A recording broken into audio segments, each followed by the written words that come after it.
आइए अब हम सुनते हैं संत रामपाल जी महाराज जी का सत्संग, जहां वे गीता जी के इन अनसुलझे रहस्यों को तत्वज्ञान के आधार से स्पष्ट रूप से समझाएंगे। गुरु बिन काहु न पाया ज्ञान, जो थोथा भूषण मूड किसाना। गुरु बिन वेद पढ़े जो प्राणी, समझ न सारे रहे अज्ञानी। ये सारे ज्ञानी थे। सुर नर मुनि जन 33 करोड़ी, बंदे सभी काल की डोरी। ये 33 करोड़ देवता, ये सुर मुनि ऋषि महर्षि, कहते हैं सारे काल की डोरी का बंध रहे थे। और ये जितने भी आज तक आचार्य शंकराचार्य हमारे हुए हैं धर्मगुरु, इनसे पूछिएगा कि गीता अध्याय नंबर 18 के श्लोक नंबर 62 में गीता ज्ञानदाता अपने से अन्य किस परमेश्वर की शरण में जाने को कह रहा। तो ये क्या हमें मीठी गोली दिया करते थे, अपने ही बारे में कह रहे हैं। श्री कृष्ण ही, श्री कृष्ण से ऊपर कोई भगवान नहीं, स्वयं कृष्ण भगवान, स्वयं भगवान श्री कृष्ण भगवान स्वयं, ये सब कुछ अपने बारे में कह रहे। इनमें अकल है कोई? और आज तक ये हमें मूर्ख बना रहे थे। श्रीमद् भगवत गीता अध्याय नंबर 18 और अंतिम अध्याय है ये। अंतिम अध्याय के ये लास्ट के अंतिम ही मंत्र हैं। श्रीमद् भगवत गीता अध्याय नंबर 18 के श्लोक 61 से लेकर और 66 तक निर्णय हो गया।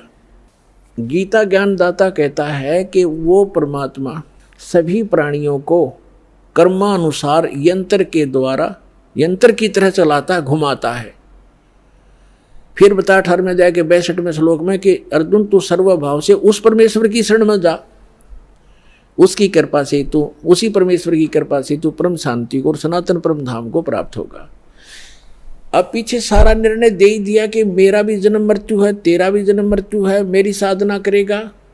8वें अध्याय के 13वें श्लोक में बता दिया। मेरा एक ओम मंत्र है।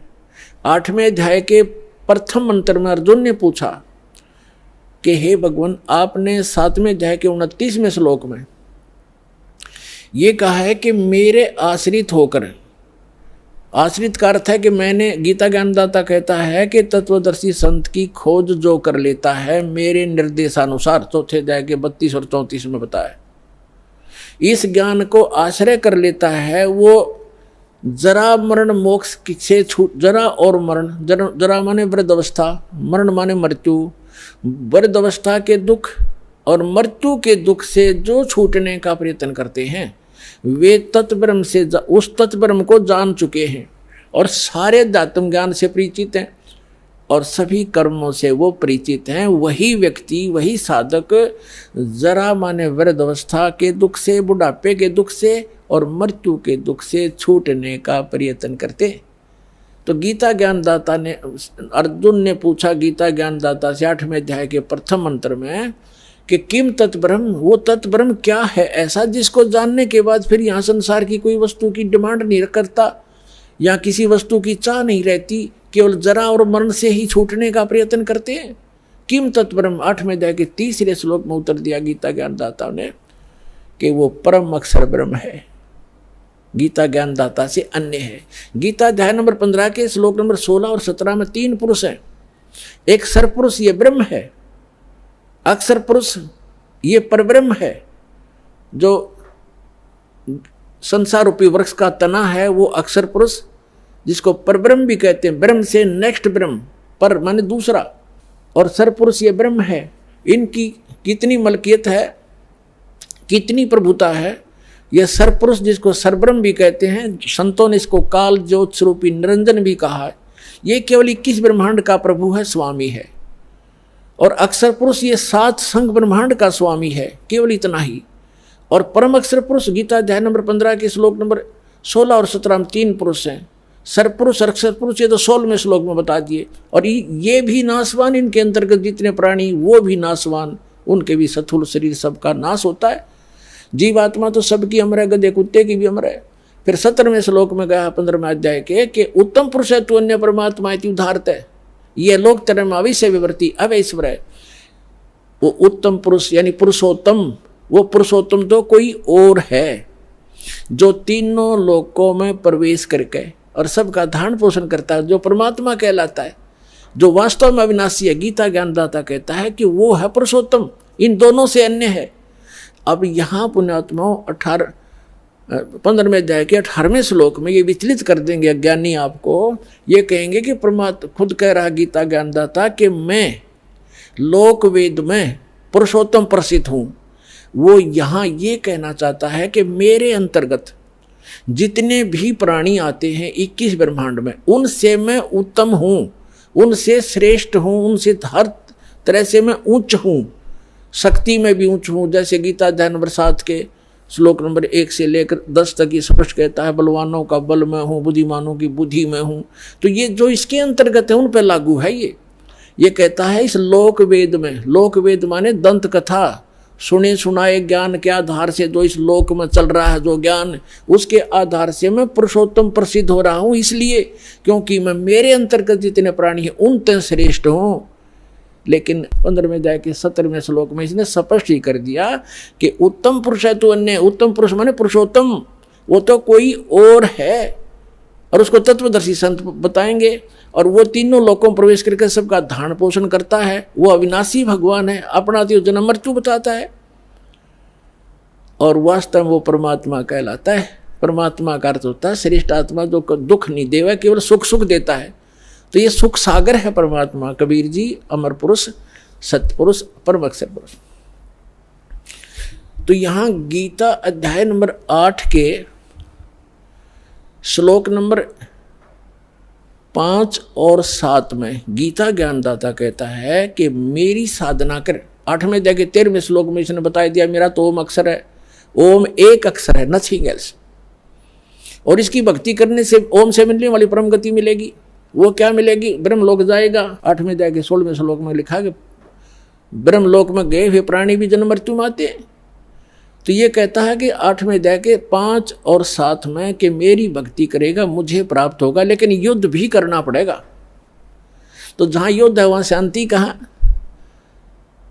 अब फिर ये बताता है 17वें अध्याय के 23वें श्लोक में कहा कि सच्चिदानंद घन ब्रह्म यानी परम अक्षर ब्रह्म के पाने का 3 मंत्र का जाप है। ओम तत्सत। ओम तो सरपुरुष का, तत् और सत ये सांकेतिक, इस दास के अतिरिक्त इस विश्व में किसी के पास ये मंत्र नहीं है।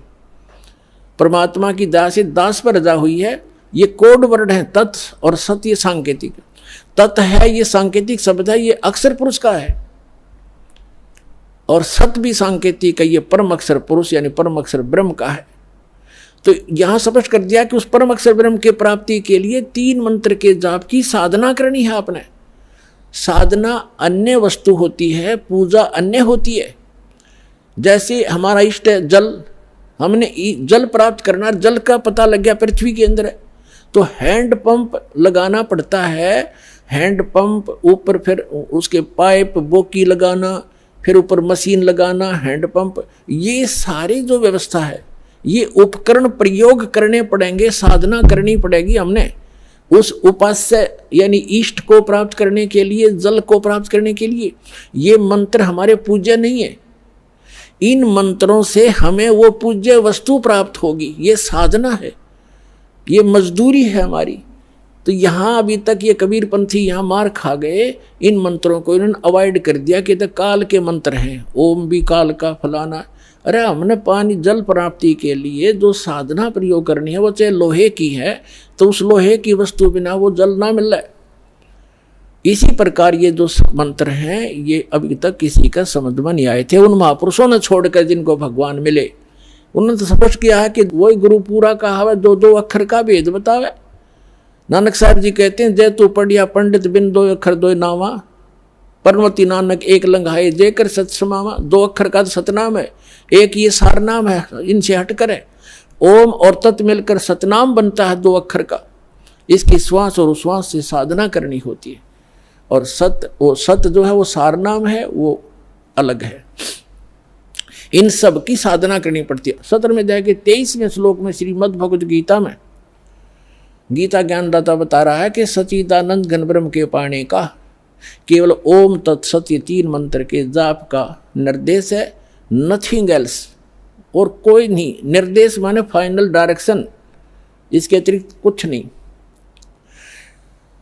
अब यहाँ 8वें अध्याय के 5 और 7 में तो अपने विषय में बता दिया कि मेरी साधना करेगा मुझे प्राप्त होगा, लेकिन युद्ध करना पड़ेगा। तो युद्ध करना जहाँ पड़ गया वहाँ शांति कहा। फिर 8वें अध्याय के 8, 9, 10 3 मंत्रों में स्पष्ट किया गीता ज्ञानदाता ने कि उस परम अक्षर ब्रह्म की भक्ति करोगे तो उसी के पास जाओगे। उसकी साधना का मंत्र बता ही दिया, वो ओम तत्सत। तत् और सत ये सांकेतिक है, ये खुद नहीं जानता गीता ज्ञानदाता। उसके लिए चौथे अध्याय के 32 और 34 में स्पष्ट कर दिया है मंत्र में कि जो सच्चिदानंद घन ब्रह्म अपने मुख कमल से परम अक्षर ब्रह्म स्वयं आते हैं यहाँ पर, वो काल पुरुष और अपने मुख कमल से यथार्थ ज्ञान और यथार्थ भक्ति विधि बताते हैं। उसके अंदर विस्तार से कही गई है वो धार्मिक अनुष्ठानों की जानकारी, यज्ञों की। यज्ञ माने धार्मिक अनुष्ठान, साधनाएं। उसको जानने के बाद साधक फिर पूर्ण मोक्ष प्राप्त कर जाता है। उसके लिए तत्वदर्शी संतों के पास जाने के लिए गीता ज्ञानदाता कहता है। इसे सिद्ध है कि गीता ज्ञानदाता न तो तत्व ज्ञान से परिचित और तत्व ज्ञान गीता ज्ञानदाता से अन्य है, और वो तत्वदर्शी संत भी अन्य है। तो वो ये दास है रामपाल दास, आज विश्व में इस तत्व ज्ञान से परिचित। दर्शकों, अभी आपने संत रामपाल जी महाराज जी के सत्संग के माध्यम से गीता जी के गूढ़ रहस्यों को गीता जी के आधार पर समझा। आपने यह जाना कि गीता ज्ञानदाता स्वयं को पूर्ण परमात्मा नहीं मानते। उन्होंने गीता अध्याय 18 श्लोक 62 में स्पष्ट रूप से निर्देश दिया है कि किसी और परमेश्वर की शरण में जाना चाहिए। केवल उसी पूर्ण परमात्मा की शरण में जाने से ही सुख, शांति और पूर्ण मोक्ष संभव है। साथ